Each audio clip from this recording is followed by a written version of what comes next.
Just because something is online doesn't mean you're supposed to be okay with it.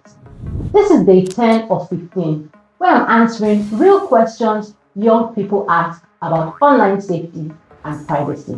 So what should you do if you see something online that upsets you? First, pause. You don't have to keep watching, reading, or scrolling. Second, use the tools. Mute, block, report, or unfollow accounts that make you feel uncomfortable or distressed. Let me ask you this. Have you ever kept scrolling even though something didn't feel right? Let me know in the comments. It is important to talk to someone you trust. That could be a parent, carer, teacher, or another safe adult. You don't have to carry uncomfortable feelings on your own. In my next video, I'll talk about what to do if a friend posts something that could hurt someone else. Follow so you don't miss it.